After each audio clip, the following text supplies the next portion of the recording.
ദുര്യോധന പക്ഷത്തുള്ള യുദ്ധസന്നാഹങ്ങളെപ്പറ്റി സഞ്ജയൻ ധൃതരാഷ്ട്രരോട് പറയുന്നു.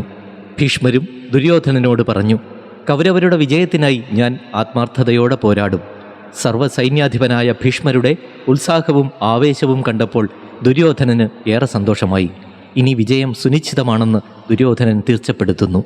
തന്നെപ്പറ്റി അവിശ്വാസം ഒന്നും വേണ്ടെന്ന് ഭീഷ്മർ വീണ്ടും പറഞ്ഞു. അതിനുശേഷം കൗരവപക്ഷത്തുള്ള യുദ്ധവീരന്മാരെ പറ്റിയൊക്കെ ഭീഷ്മർ ദുര്യോധനന് വിവരിച്ചു കൊടുക്കുകയും ചെയ്തു. ദ്രോണരെയും ശല്യരെയും ശകുനിയെയും ഒക്കെ പൂർണ്ണമായി വിശ്വസിക്കാമെന്നും അതുകൊണ്ട് ഒരിക്കലും അധൈര്യം ഉണ്ടാകേണ്ടതില്ലെന്നും ഭീഷ്മരുടെ ദൃഢസ്വരത്തിലുള്ള വാക്കുകൾ കേട്ടപ്പോൾ ദുര്യോധനന് വളരെ സമാധാനവും സന്തോഷവും തോന്നി. എല്ലാവരും യുദ്ധത്തിൽ നിന്ന് പിന്മാറണമെന്ന് തന്നെ ഉപദേശിച്ചുവെങ്കിലും ഇപ്പോൾ യുദ്ധം അനിവാര്യമായപ്പോൾ ഭീഷ്മരടക്കം എല്ലാവരും തന്നെ പിന്തുണയ്ക്കുന്നുണ്ട്. ഈ യുദ്ധവീരന്മാരൊക്കെ പിന്തുണ നൽകുമ്പോൾ ഇനി വരുന്ന ആ മഹായുദ്ധത്തിൽ വിജയം കൗരവർക്ക് തന്നെയായിരിക്കുമെന്ന് ദുര്യോധനൻ വിശ്വസിക്കുന്നു.